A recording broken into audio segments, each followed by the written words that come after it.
Assalamualaikum warahmatullahi wabarakatuh. Pemirsa di seluruh Indonesia, selamat datang kembali di acara kita Sarwo Sarwi Pedalangan Indonesia bersama Kidalang Ki Rohmat Hadi Wijoyo. Kidalang? Ya Mas Farhan. Hormat 86 gitu. Hormat 86 ini. Oh ya, kan itu kan? Siang Pak, 86 gitu. 83. Oh 83. Oh boy Anwar 84 ketemu tengah-tengah ya. Nah ini kenapa saya memulai dengan sebuah anekdot seperti tadi. Karena sebetulnya sekarang ini kan sebetulnya kan Dalang di sebagai pimpinan toh. Nah, tapi kok saya berani nawar karena saya melihat sekarang ini kok kepemimpinan itu menjadi sebuah ajang tawar-menawar. Bener gak? Benar sekali, ada yang mau 1 periode, 2 periode. Kok enak, tambah lagi. Iya. Nah untuk membahas masalah itu nanti akan digambarkan lewat cerita pewayangan akan dibawakan langsung oleh Kidalang. Namun setelah itu kita akan membahasnya bersama dengan 2 orang sahabat kita di sini. Yang pertama kembali ada Mbak Jaleswari Pramodawardhani, putri seorang perwira angkatan laut. Makanya nama depannya ada Jaleswari. Oh, artinya samudra yang indah.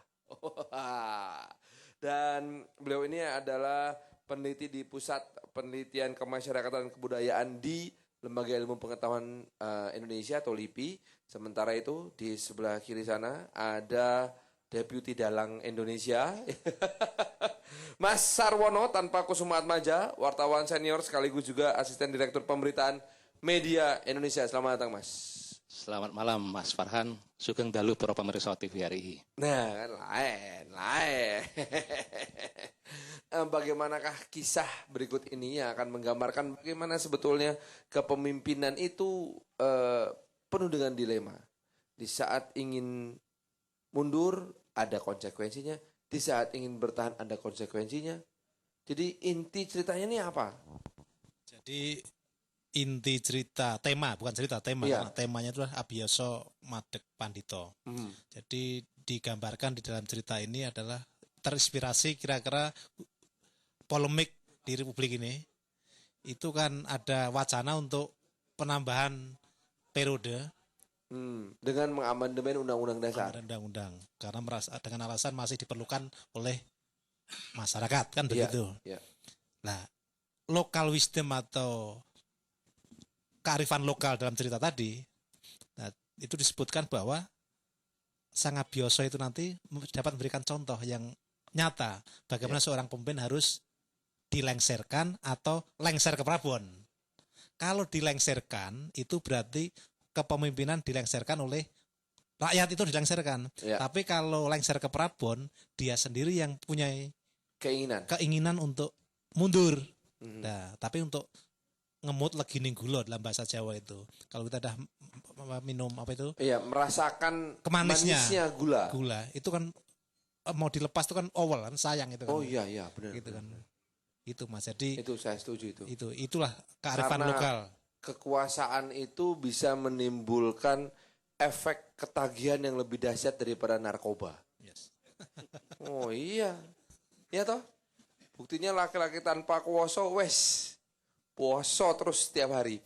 Nah, bagaimanakah kisah lengkapnya? Kita akan ikuti sekarang kisah pewayangan dalam tema kali ini yang dibawa langsung oleh Kidalang Ki Rohmat Hadi Wijoyo. Selamat menyaksikan.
Urip mono dumadi saka 4 unsur ya kuwi lemah, angin, bayu lan geni.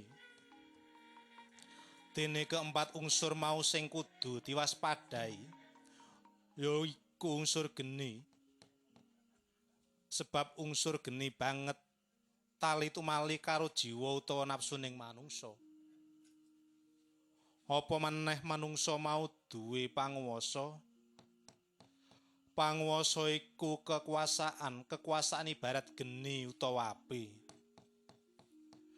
Geni kuwi yen cilik bisa dimanfaatke, apa meneh bisa proporsional.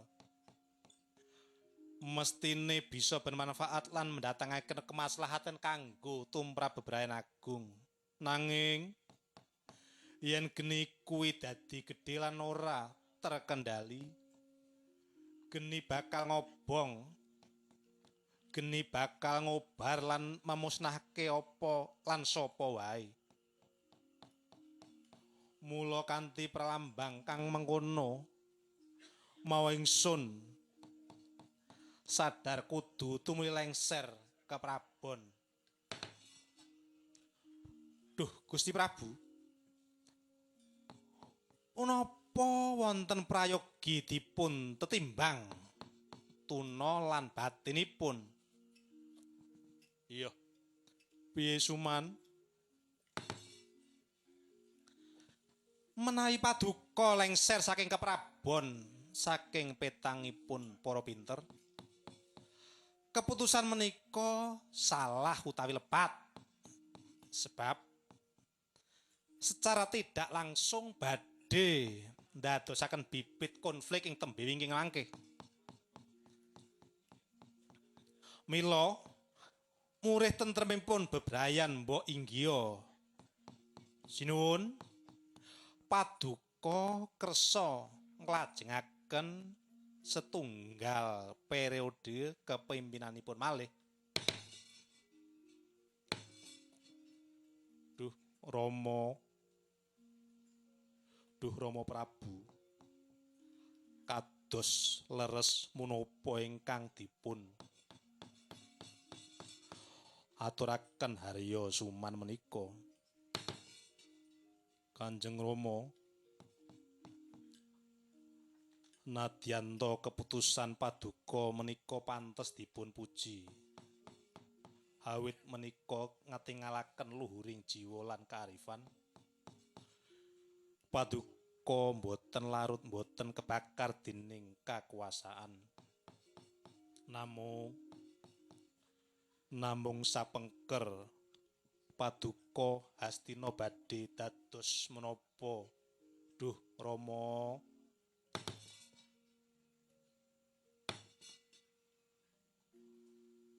Kulup ora api kekuasaan bisa nyulapake pandulu, ngruwetake pikir, mula ya ngger.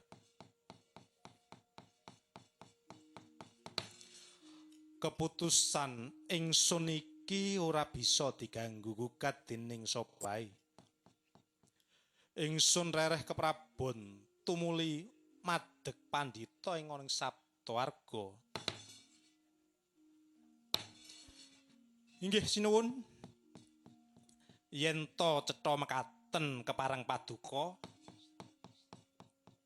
sedaya kantun nderek dawuh paduka. Sinuwun.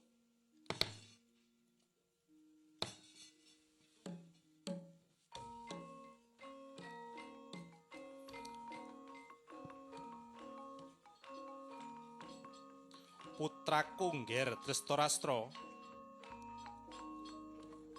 kula Rama Prabu jane mono sak lengserku amung sira kang gumanti nata ing Ngastina kene. Sebab kahanan tak jaluk tilaning atimu, amarga Pandhu adimu kang dadi ratu ing Ngastina kene.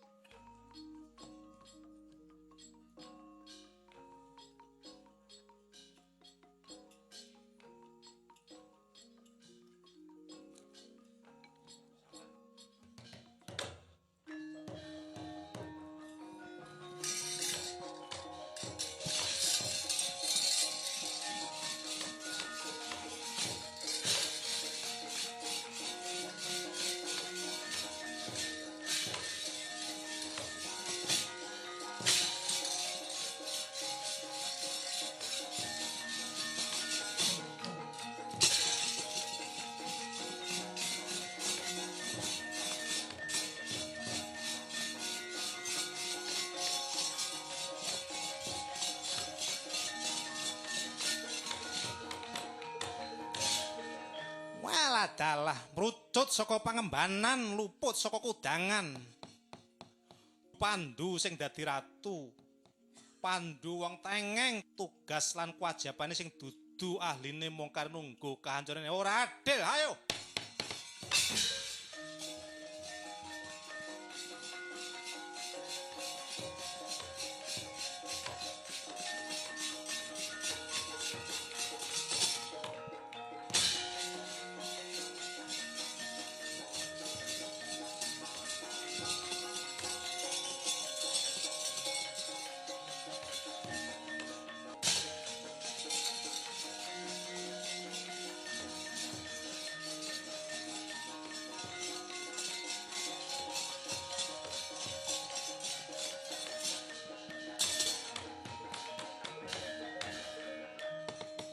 Nyata laruta saking idasa kurula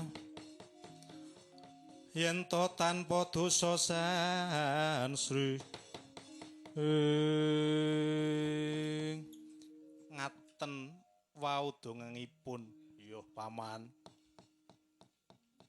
aku wis ngemudeng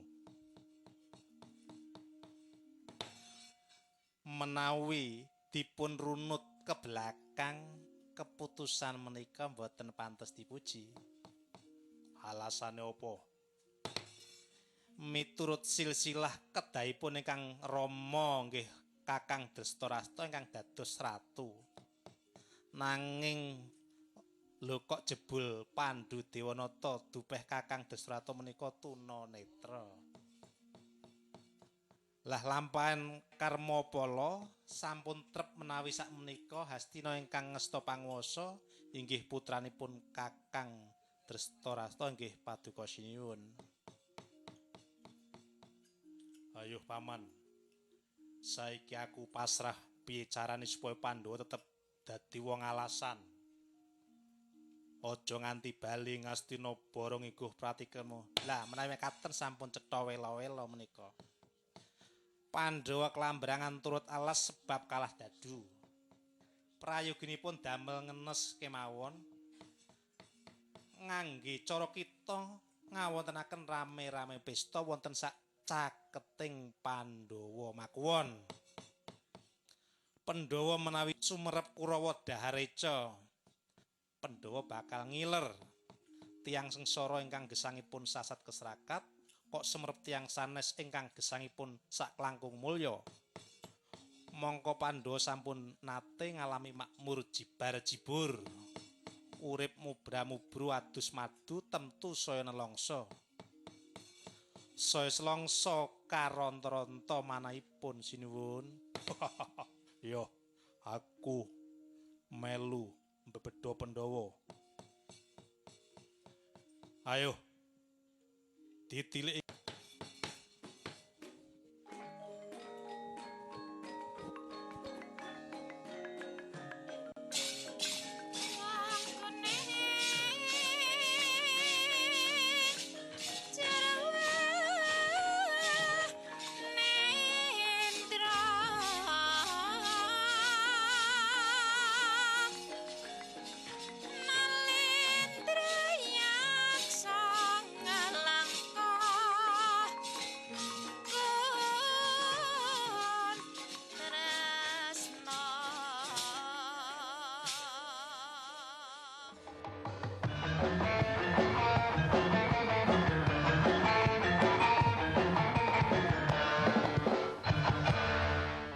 Selamat datang di dunia madu rasa. Rasa madunya yang lezat membuat harimu ceria. Jadikan madu rasa bagian dari keseharianmu. Madu rasa, madu keluarga sehat. Madu rasa dari Air Mancur. Dapatkan gratis pendingin udara terbaik di dunia, sekaligus penghasil oksigen dan pencegah banjir. Banyak pohon, banyak rezeki. Cuaca buruk bisa terjadi kapan saja. Perhatikan perkiraan cuaca dari BMKG. Cuaca buruk sangat berpengaruh pada keselamatan moda transportasi. tingkatkan kewaspadaan Anda dan hati-hati jika kondisi cuaca buruk. Mari kita bersama melakukan langkah antisipasi. Menunda atau membatalkan perjalanan dalam kondisi cuaca buruk adalah tindakan bijaksana. Kesadaran kita, keselamatan semua.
Wes meraino semu pangaruna kadi netrane nganggo rapuh sabdaning kukila reng kanigara saketer ring kanigara saketer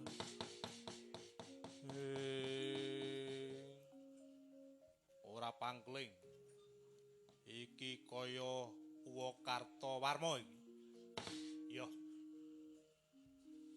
iki prunanku Antasena kelayapan tenging wana parigapa aku sing ora nrimake dene para pepundhenku Pandhawa Didaksya lan para Sata Kurawa. Karepmu piye kowe gelem semingkir saka ngarepanku apa ora? Ayo kowe lakon iso nglumpate kon apane?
Sambato wah endo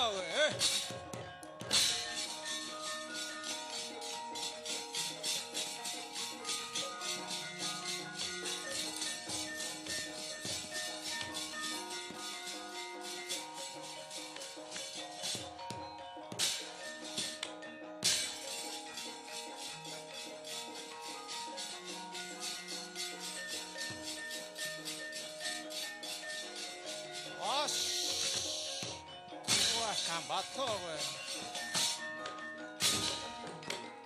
waduh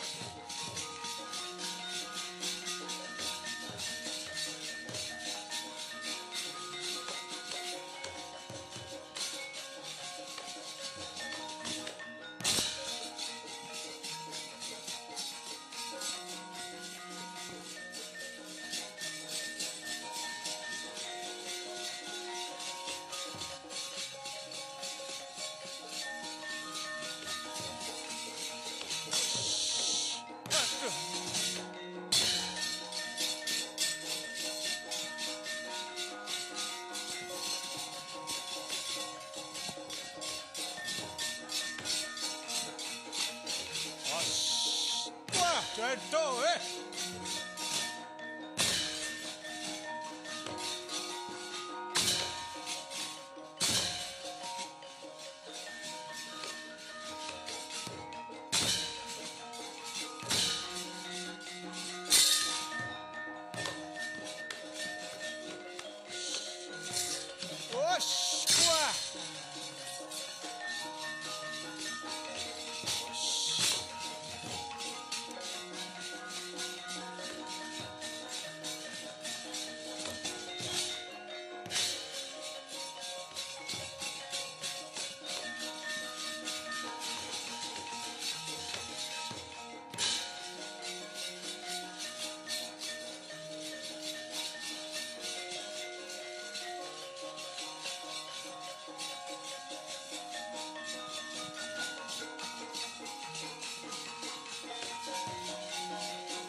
Buta Pandhawa Tata Gati Wisaya Indriyaksa Sara Maruta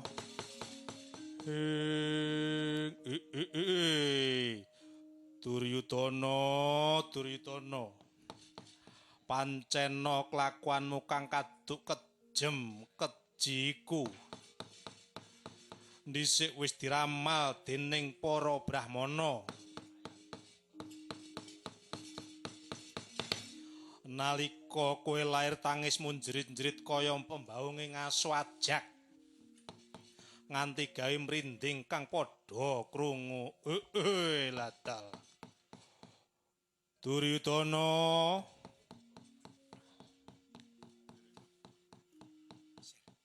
para brahmana padha ngundurasa padha ngarani yen penangising bayi kang mengkono iku dadi pralambang ala.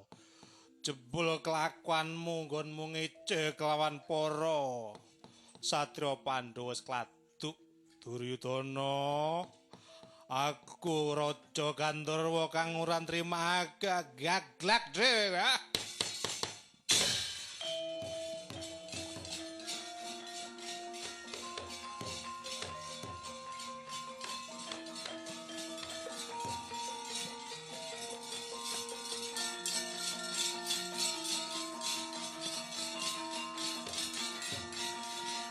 Ayo, aja mlayu, Duryudana.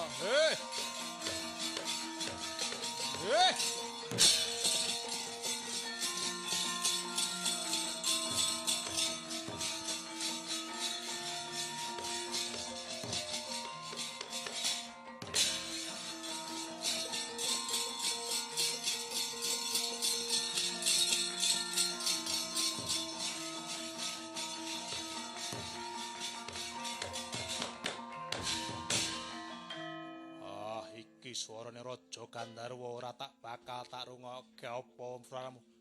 Pancen kowe ora kena diuwak gaglak, wah.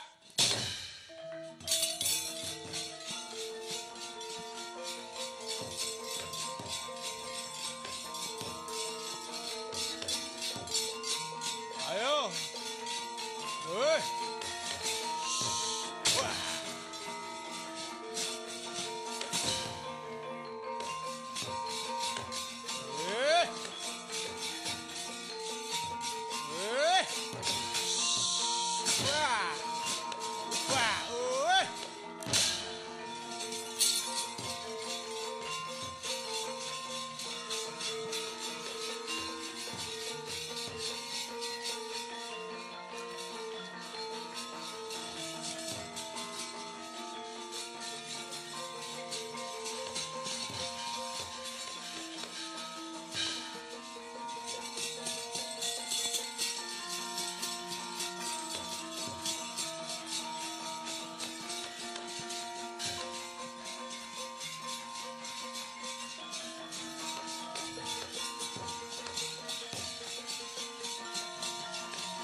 Nyata laruta saking idasa Gurukula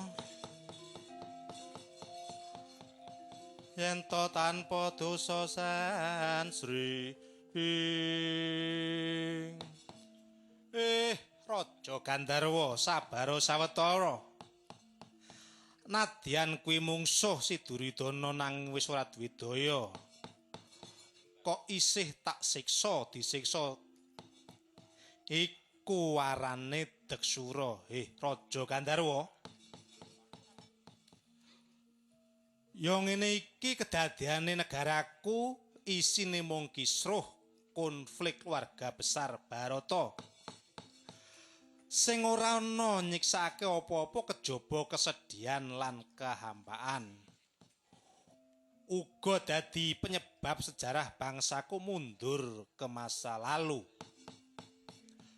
Sakjane kedadian iki sumbere ya saka Sang Abiyasa dhewe ya bendaraku. Nalika arep mudhun saka kekuasaan, dheweke ora nata sistem. Lan ora menyapake penerus kang mumpuni untuk menggerakkan masa depan bangsa. Dirgahayu bangsaku sing hati-hati ya.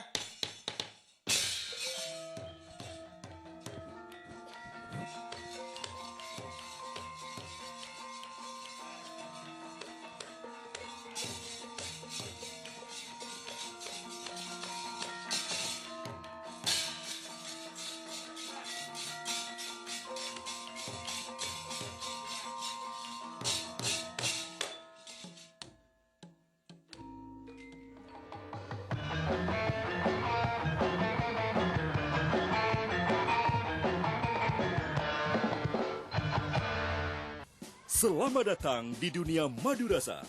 Rasa madunya yang lezat membuat harimu ceria. Jadikan madu rasa bagian dari keseharianmu. Madu rasa, madu keluarga sehat.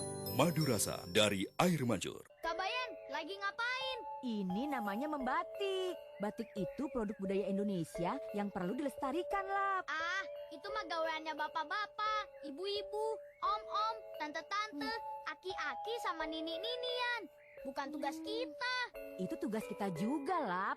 Sejak kecil, kita mesti mencintai produk budaya dalam negeri. Caranya gampang kok. Pakai aja baju batik sesering mungkin. Gimana? Keren dan trendy kan? Wahai para pemimpin, mungkin ini hanya sebuah atau segelintir pendapat. Partai politik ini lebih banyak perilakunya sebagai fans club. Ya memang politik itu kegaduhan. Rasa peduli kita pun jadi susah. Indonesia ini belum bisa memberikan mereka peluang. Tetapi peran negara tetap menurut saya adalah sebagai regulator. Masih ada.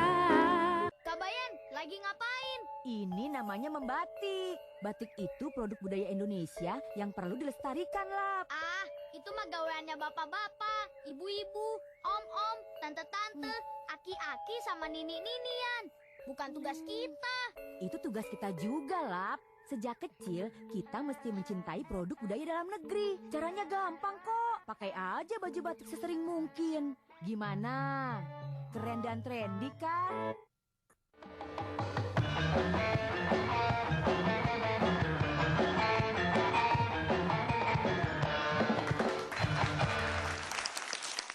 Baiklah pemirsa, kita sekarang akan langsung berbincang dengan dua orang sahabat kita setelah menyaksikan tema episode kali ini tadi ya. Tadi di awal sudah disampaikan intisari ceritanya. Namun sekarang coba akan kita lihat bagaimana konteksnya di saat sekarang ini. Ya, bersama dengan Mbak Dani dan juga Mas Sarwono. Mbak Dani, ini kalau dilihat dari bagaimana sebetulnya karakter kepemimpinan kita, pertanyaan pertamanya adalah mengapa sih kepemimpinan nasional itu harus dibatasi masanya? Apa keuntungannya untuk kita? Iya, kekuasaan itu kan cenderung korup. Oh. Jadi seperti tadi yang dikatakan oleh... Sebentar, kekuasaan cenderung korup. Iya. Seperti sebuah pola pikir yang selalu penuh kecurigaan kepada para penguasa jadinya. Iya, karena kecenderungan seperti itu, makanya kita juga perlu pengawasan, pembatasan untuk selalu mengingatkan bahwa kekuasaan itu pada dasarnya sebuah amanah gitu, dan amanah yang diberikan oleh rakyat. Jadi ketika itu seperti yang dikatakan oleh Pak Rohmat tadi, bahwa kekuasaan itu memang cenderung manisnya kekuasaan itu menyebabkan orang itu sayang untuk melepas kekuasaan itu sendiri, karena dia memberikan banyak keistimewaan pada kehidupan dia, kehidupan sekelilingnya dan sebagainya. Benar itu benar banget. Lah Mas Sarwono, bagaimana sebetulnya kekuasaan ini bisa dibatasi tanpa menimbulkan ketagihan? Jadi makasih Mas Farhan. Jadi saya ingin review sedikit tentang yang dipaklirkan oleh Pak Dalang tadi. Iya, review ya. Review. Jadi sebelum kita mengadopsi prinsip demokrasi, dalam dunia pewayangan itu sudah ada para pujangga yang ngeripto, artinya menciptakan sebuah cerita bagaimana mengelola sebuah kekuasaan. Nah, Abioso itu memberi contoh bahwa kekuasaan itu memang harus dibatasi. Dia memberi contoh dengan Madeg Pandito Ratu. Nah, implikasi sekarang itu yang dimaksud jadi pandito itu adalah guru bangsa sebetulnya. Jadi dia melepaskan kekuasaan terus menjadi guru bangsa.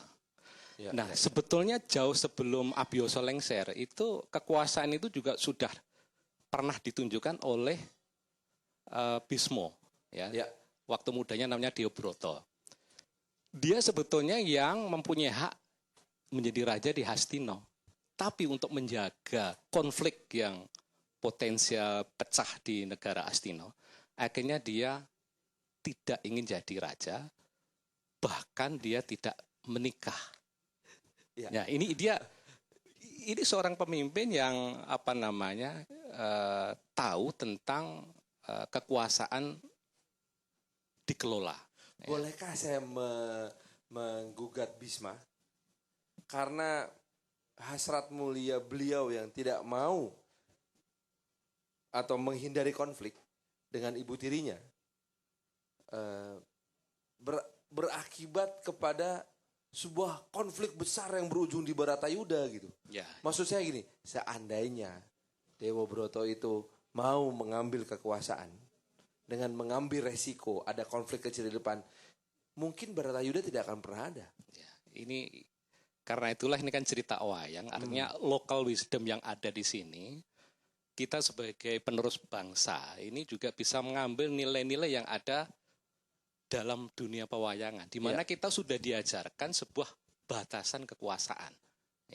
Jadi demokrasi itu sebetulnya dalam dunia wayang sudah ada, dengan Abioso yang melepaskan kekuasaan itu terus. Jadi persoalannya adalah setelah itu apa yang diinginkan Abioso kan tidak terjadi. Bahkan terjadi perang Baratayuda. Begitu kan Pak Dalang ya? 100 untuk sampean. Wah, saya ingin balik ke Mbak Dani sekarang. Ini katakanlah sekarang setiap pemimpin nasional maupun pemimpin daerah diberi maksimum 10 tahun toh. 2 kali masa jabatan, 2 kali pemilihan umum. Nah, tapi 10 tahun ini itu masanya. Namun yang namanya kepemimpinan nasional maupun kepemimpinan daerah itu ada masa sebelumnya dan masa sesudahnya. Kira-kira apa yang harus disiapkan supaya kita bisa mendapatkan pemimpin yang baik di masa sebelumnya, dan apa yang harus juga disiapkan supaya masa sesudah dia berkuasa ini tidak menimbulkan konflik berkepanjangan seperti Abioso. Saya pikir idealnya seorang pemimpin yang baik adalah dia harus berpikir melampaui kepentingan dirinya. Dalam konteks itu, maka dia pun juga tidak memikirkan dirinya sendiri, tapi ini harus diletakkan dalam konteks kepentingan bangsa dan negara. Dan karena itu, untuk keberlangsungan sebuah kepemimpinan yang baik, dia juga harus bertanggung jawab terhadap kepemimpinan berikutnya. Jadi proses kaderisasi ini penting, dan proses kaderisasi ini sering diterjemahkan untuk memperlebar kekuasaan. Jadi kalau kita lihat jadi ada semacam politik dinasti segala macam, itu tidak salah karena di Amerika, di India itu ada. Terjadi. Tetapi masalahnya perpanjangan kekuasaan ini harus diikuti dengan kriteria yang tepat. Bagaimana seorang kader ini dipersiapkan dan apakah dia memiliki kemampuan atau kapasitas dan terpenting diinginkan rakyat. Rakyat itu memberikan mandat ke dia dan dia harusnya sebelum dia lengser, dia juga harus menyerahkan mandat itu ke rakyat lagi dan biarkanlah rakyat yang memutuskan. Masalahnya adalah kekuasaan yang manis itu tidak menimpa kepada si pemimpin itu, tetapi juga di lingkaran kekuasaan itu. Dan kadangkala justru lingkaran kekuasaan inilah yang agak berbahaya karena kemudian dia justru ingin menegaskan kekuasaan itu tetap berada di pihak dia. Ya. Tapi bukankah itu dibutuhkan, Mas Arwono? Orang di sekeliling itu penting, tapi penting harus menjaga supaya seorang pemimpin itu lurus, Mas. Lurus sesuai dengan apa konstitusinya. Ya, kalau konstitusi kita udah diamandemen bahwa kekuasaan presiden itu 5 tahun sekali dan kemudian bisa diperpanjang sekali, sudah itu. Jangan sampai ada ide lagi. Kalau enggak, bangsa nanti itu kita berkutat terus tentang amandemen sehingga tidak pernah maju. Justru kita mengharapkan adanya sustainability pembangunan lah katakan, yang memang harus dijaga lewat sebuah kekuasaan yang panjang.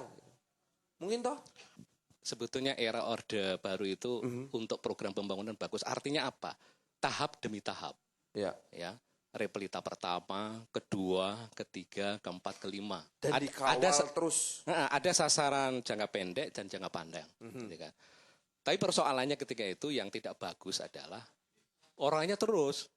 Nah, mesinnya tidak demikian. Jadi pemimpin itu ya dua kali, tapi program jangka pendek, jangka panjang itu ada. Jadi bangsa ini harus menetapkan. Kaderisasi. Iya, itu penting. Jadi saya kira kaderisasi di sini bukan hanya salah satu kelompok ya. Kalau kita udah sepakat dengan sistem demokrasi sekarang ini, kaderisasi itu ya lewat partai-partai itu. Lah itu dia. Mbak Dani mungkin bisa menjelaskan. Nah, kalau perlu ada kaderisasi yang akan bisa menjaga konsistensi, sustainability pembangunan dan program-program yang ada dalam tahap-tahap yang benar, saya sebagai seorang pemimpin nih ya, berpikir sederhana aja. Berarti yang meneruskan mesti orang saya juga dong, satu visi sama saya. Kalau datang dari kelompok atau partai lain, waduh, nanti beda visi. Curiga. Gak nyambung. Nah, gimana itu? Untuk menjaga kredibilitasnya.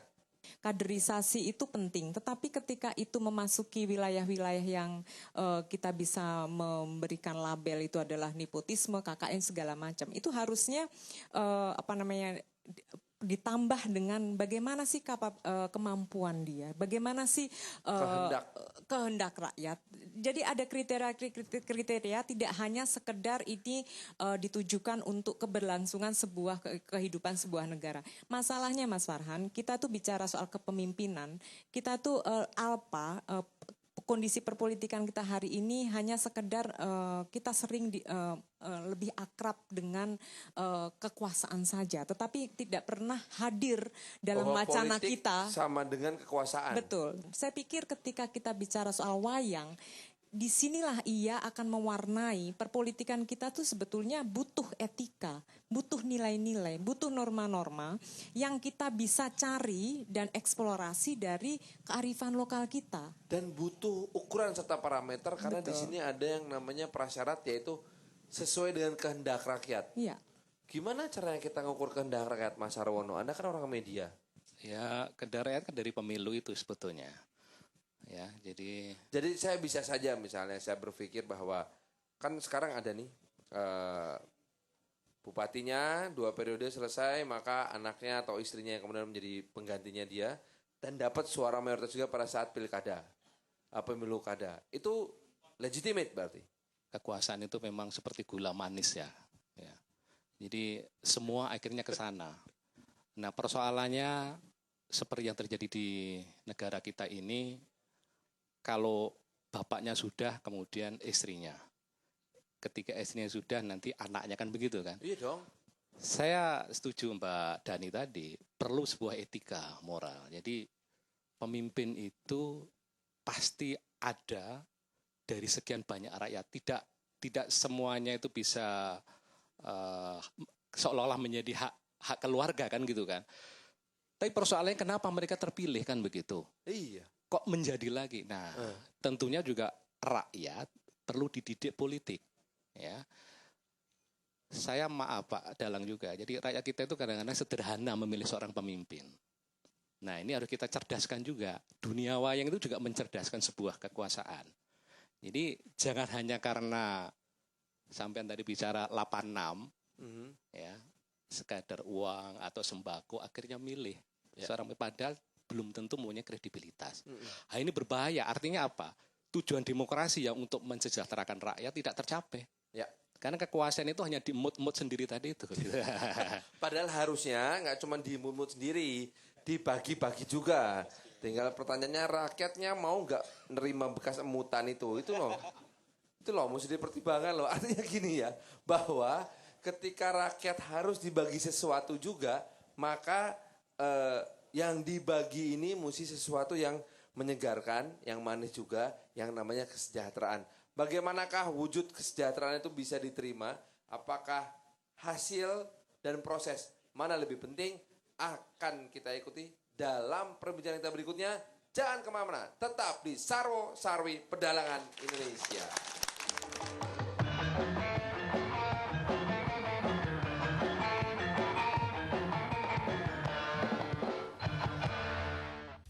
Selamat datang di dunia madu rasa. Rasa madunya yang lezat membuat harimu ceria. Jadikan madu rasa bagian dari keseharianmu. Madu rasa, madu keluarga sehat. Madu rasa dari air mancur. Berjuang bukan hanya bersuara. Pelaksanaan direktif presiden ini sebenarnya apa saja sih yang diarahkan dari presiden? Di Istana Bogor menghasilkan 9 direktif, presiden.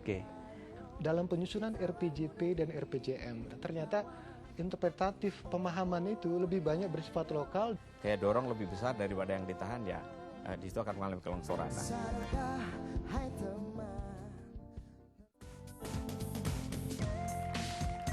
Anda masih menyaksikan acara Dewan Pers kita. Pers memang sudah memberitakan sesuai dengan kode etik jurnalistik.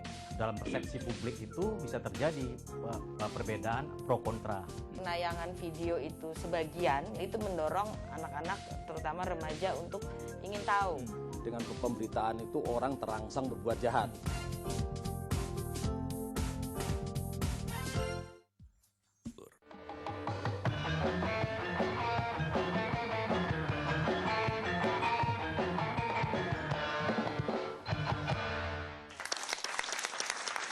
Pemirsa, terima kasih masih bersama kami di Sarwo Sarwi Pedalangan Indonesia.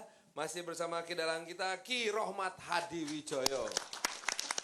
Ki Dalang, sebelum kita lanjutkan obrolan kita dengan dua orang sahabat kita ini loh Ki Dalang, kalau bicara soal kepemimpinan yang akan membantu mensejahterakan, kan kesejahteraan itu nggak mau cuman gini loh. Wah, waktu zamannya si Bapak A memimpin kita sejahtera. Lah terus mesti ganti toh. Mesti diganti oleh si Raja B. Nah begitu Raja B kok, waduh kita sengsara ya, nggak enak ya. Jadi ada inkonsistensi dari sisi kesejahteraan ketika kita berusaha konsisten untuk melakukan penggantian kepemimpinan sesuai dengan aturan yang ada. Ini gimana ya? Jadi diharapkan tadi karena parameternya sudah jelas, kesejahteraan tadi kuncinya kan. Iya. Jadi kalau sudah jelas kesejahteraan berarti kita harus ke flashback lagi bahwa pemimpin yang diharapkan rakyat itu yang bisa mensejahterakan rakyat tersebut kan begitu. Iya. Dan jangan sekali-kali memain kekuasaan itu ibarat api. Kalau api itu kecil bisa untuk masak. Iya. Bisa untuk nyumut serutu. Iya. Tapi kalau api itu besar bisa membakar pasar, impres kan begitu. Iya benar. Nah, itulah kekuasaan. Jadi kekuasaan itu kita harus bisa yang untuk kontraktor. Betul. Jadi parameter kesejahteraan tadi Mas Farhan. Jadi kapan harus bisa mensejahterakan? Nah itu biasanya pemimpin yang seperti itu adalah pemimpin yang tahu tanda-tanda zaman. Nah, pemimpin yang tahu tanda-tanda zaman, dia mungkin akan mempersiapkan 2 periode saya berkuasa, saya turun, yang berikutnya harus bisa menjaga konsistensi program ini. Pertanyaannya gini, siapa yang bertugas dan paling bertanggung jawab untuk menjaga konsistensi kebijakan publik supaya tetap mensejahterakan rakyat? Ya, salah satunya DPR kita, Dewan Perwakilan Rakyat kita, dan itu juga parpol kita, partai politik kita. Saya pikir partai politik itu juga termasuk yang bertanggung jawab terhadap kondisi perpolitikan kita hari ini. Bagaimana kualitas katakanlah DPR yang mewakili parpol-parpol itu, bagaimana kepedulian mereka, bagaimana mereka tidak meletakkan kekuasaan ansih dalam kebijakan politik yang mereka produksi atau mereka rancang. Tapi sekarang ini kan kebijakan-kebijakan yang ditelurkan di sana itu nyaris justru sebagian besar itu berpusat kepada kepentingan dirinya, kepentingan parpol masing-masing dan kepentingan ini sektoral gitu. Jadi tidak lagi diletakkan bagaimana rakyat supaya sejahtera, bagaimana rakyat supaya aman, bagaimana rakyat tetap terwakili oleh mereka yang di area politik ini. Jadi yang jaga konsistensi ini parpol dan parlemen ya? Iya, salah satunya adalah itu. Contohnya mungkin seperti di Amerika gitu ya Mas Sarwono ya. Mau presidennya siapapun, dari partai manapun, tetap kebijakan luar negerinya harus pro katakanlah Israel gitu. Jadi nggak boleh tiba-tiba ganti presiden maka Barack Obama bilang tahun ini aku mau pro Palestina aja gitu, nggak bisa ya. Jadi sebuah negara ini memang harus berjalan sesuai dengan konstitusinya. Ya. Itulah pegangan, istilah Jawanya itu tekennya untuk jalan ke depan. Sampean tadi mengutip Amerika, itu memang siapapun yang berkuasa di sana, entah itu Partai Republik atau Demokrat, kebijakan di luar negeri itu sama. Cuma mungkin speednya yang beda-beda. Ya. Kemudian di dalam itu juga target kesejahteraan itu ada. Cuma heavy-nya berbeda-beda. Nah di Indonesia ini konstitusinya sudah ada. Politik luar negeri kita bebas dan aktif. Itu siapapun presidennya, ya itu yang dilakukan. Nah di dalam ini yang mungkin gaya kepemimpinan akan berbeda-beda. Ya. Disitulah mestinya seorang pemimpin diuji tentang kepemimpinannya di depan rakyatnya. Ya, artinya 5 tahun bagaimana, 10 tahun bagaimana. Nanti partai lain memimpin 5 tahun bagaimana, 10 tahun bagaimana. Sehingga rakyat bisa menilai partai inilah yang condong ke misalnya ya kepentingan rakyat atau serius kepentingan rakyat. Yang lain berdasarkan pengalaman-pengalaman itu rakyat pun akan tahu. Jadi modelnya partai ini ke sini, modelnya partai ke sini. Kalau bicara untuk kepentingan rakyat dan membuat rakyat bisa merasakan gula-gula hasil rebutan pemimpin ini gitu kan ya. Boleh nggak saya menyalahkan rakyat yang kemudian juga menuntut hasil secara instan. Contohnya, ini kejadian di kampung saya sendiri nih, Kidalang. Waktu lagi pilkada 2 tahun yang lalu, datanglah calon ini kan bilang, gimana kalau bapak-bapak semua bantu saya? Oh boleh, kita bilang. Tapi bapak keluar duit dong untuk benerin jalan depan rumah kita ini. Dibenerin ya, kita pilih dia rame-rame, menang gitu. Nah, itu kan hasil-hasil instan. Ya. Jadi, karena sebagai rakyat ketika saya ditanya, kenapa kamu lebih senang hasil instan? Karena capek kalau mesti dengerin janji. Nah, bagaimana nih? Kerangka apa yang mesti disiapkan? Ini kan kayak telur sama ayam toh. Jagat perpolitikan kita tuh kan politik transaksional. Transaksional. Jadi kalaupun kondisi rakyat semacam ini saya pikir hasil proses panjang yang bukan hanya dialami ketika 12 tahun reformasi ini, tapi kita juga harus mundur ke belakang bahwa ada satu masa di mana ada kebijakan negara yang memaksakan untuk kebijakan yang monokultur. Jadi kita diseragamkan, semua kearifan lokal di daerah-daerah diseragamkan. Jadi kemudian ada istilah Jawa sentris lah segala macam itu ada semacam itu. Nah itu menyebabkan kita sebagai rakyat itu tidak kreatif lagi. Karena kita tidak lagi bisa sekritis atau membuat individu-individu itu mempunyai daya kritisnya, tidak memiliki kreativitas karena penyeragaman tadi. Nah, ketika kita memasuki demokrasi di mana kemudian hanya disederhanakan sebagai kebebasan dan partisipasi saja, dan mereka melihat euforia dari demokrasi itu melahirkan justru kebebasan untuk korupsi juga. Rakyat kemudian dalam euforia yang gempita ini mereka juga mempelajari sesuatu. Kenapa tidak melakukan hal-hal yang kurang lebih tanda kutip dilakukan oleh mereka di tingkat elit ketika terjadi hal-hal yang selalu mengkaitkan rakyat dengan kepentingan mereka gitu. Jadi akhirnya politik kontraktual transaksional semacam itu terjadi. Kontrak politik yang ternyata bernilai tinggi. Iya, akhirnya dan ini tanggung jawab partai tinggi. Politik betul salah satunya. Kalau begitu, Mas Sarwono, kalau di negara kita ini enakan jadi pemimpin apa enakan jadi rakyat ya?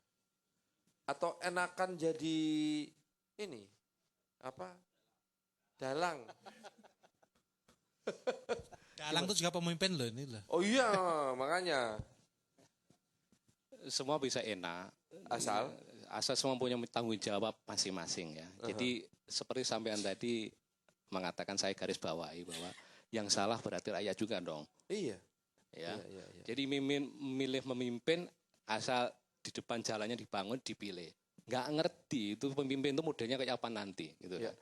Jadi ketika negara ini sudah mengadopsi atau mengambil sistem politik demokrasi, masyarakat memang harus adaptif terhadap demokrasi itu sendiri. Jadi masyarakat memang pandai. Demokrasi tidak akan jalan bila mana rakyat bodoh. Itu fakta ketika ya seperti sampean ceritakan tadi. Jadi harus ada proses pembelajaran. Harus. Jadi rakyat, para pemirsa ini memang harus, kita semua harus belajar harus pandai. Demokrasi tanpa kepandaian ya korupsi di mana-mana tadi. Mbak Dani bilang demokrasi menciptakan korupsi-korupsi itu. Iya. Ya harus pandai Mas Farhan kita semua ini. Proses pembelajaran ini terjadi nggak sih sekarang? Ya, kita tuh butuh etika dalam perpolitikan. Kita lihatlah di media-media itu, kita melihat bahwa yang diedarkan adalah bagaimana melanggengkan kekuasaan, bagaimana kekuasaan itu diperbesar, bagaimana kita melihat pilkada, pemilihan-pemilihan di level bawah sampai atas itu tidak ada yang steril dari politik uang dan sebagainya. Perlukah ada lagi proses pembelajaran etika untuk para pemimpin kita? Saya pikir itu di semua level, Mas. Artinya bukan hanya di tingkat pemimpin saja, rakyatnya juga perlu harus belajar etika. Ya, etika macam-macam. Kita kehilangan soal keadapan berpolitik, keadapan dalam sosial. Terjadi nggak pembelajaran itu sekarang, Mas Sarwono? Terjadi, cuma peristiwanya terlalu lamban ya. Jadi kita sudah mengadapsi sistem demokrasi sejak reformasi tahun 97 sampai sekarang sebetulnya agak sedikit terlambat. Saya ingin menambahkan soal pembelajaran etika itu memang semua mempunyai kewajiban. Sebetulnya dunia wayang ini memberikan pembelajaran budi pekerti yang luar biasa, Mas Farhan. Iya. Jadi kita memang mulai dari basic anak-anak itu sudah harus dilatih budi pekerti tadi itu. Etika-etika. Jadi etika itu memang harus dibangun dari karakter. Bukan sebuah pembelajaran datangnya kayak di sekolah, tapi memang harus basic ya. Terus terang kita kalau mau jujur, kita memang terjadi dekadensi soal etika. Ya. Kenapa itu? Banyak orang meninggalkan pendidikan budi pekerti. Saya nggak tahu di sekolah-sekolah kita itu ada nggak pendidikan budi pekerti. Kalau zaman saya dulu, Mas Farhan ya, makan di tengah lawang itu nggak boleh. Ya, bantal itu nggak boleh ditindih. Semua ada maksudnya, itu pendidikan budi pekerti. Nah, jadi etika itu dibangun dari segala sisi. Dunia wayang itu mempunyai sebetulnya sumbangsih yang luar biasa. Karena dunia wayang ini dibangun oleh pemikiran-pemikiran etis. Karena banyak pemimpin yang tidak menyukai wayang atau tidak mengerti wayang, akhirnya ya tidak beretika. Gitu. Mbak Dani, kalau begitu pendidikan etika ini pendekatannya harus formal atau kultural? Ya itu tadi bolak-balik kita tadi kan diskusinya tentang bagaimana kita butuh strategi kebudayaan untuk mengubah ini.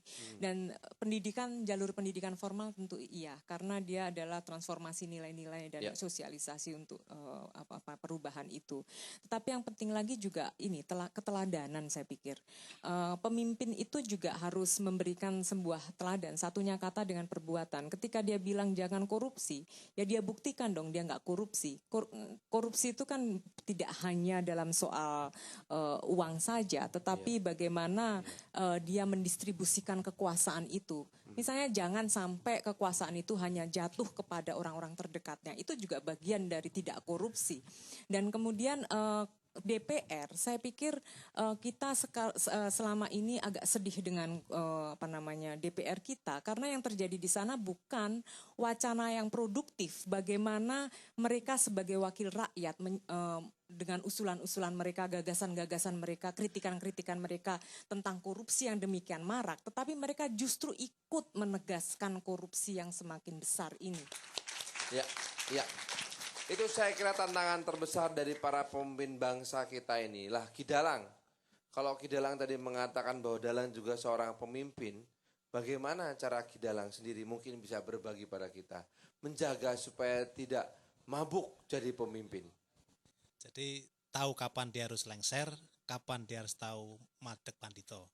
Satu, yang kedua, seorang pemimpin itu harus seperti Mbak Dani katakan tadi, perbuatan dan isi hati harus satu nyawiji. Iya. Kalau sampai dengan apa yang diucapkan dengan hatinya berbeda, itu akan timbul problem berikutnya karena walk the talk. Kan begitu. Kalau kata orang Jawa versi Amerika namanya walk the talk ya. Kan gitu. Ya. Terus yang terakhir, pakailah ilmu ember. Apa tuh? Tadi kan salah menyalan, yang salah rakyatnya atau pemimpinnya kan. Ya. Itu sama dengan ilmu ember. Kalau sekarang waktu kecil, kalau anak kecil nabrak ember di tengah lawang, di tengah pintu itu, orang tua nyalain gini. Matanya nggak lihat ada ember ditabrak di situ kan ya. Iya. Tapi begitu yang nabrak itu orang tuanya, nabrak ember itu, naruh ember tempatnya di mana-mana kan gitu. Dan kalau menyimak atau mengutip kesimpulan yang pertama tadi dari Pak Ki Dalang adalah bahwa seorang pemimpin harus tahu kapan berhenti.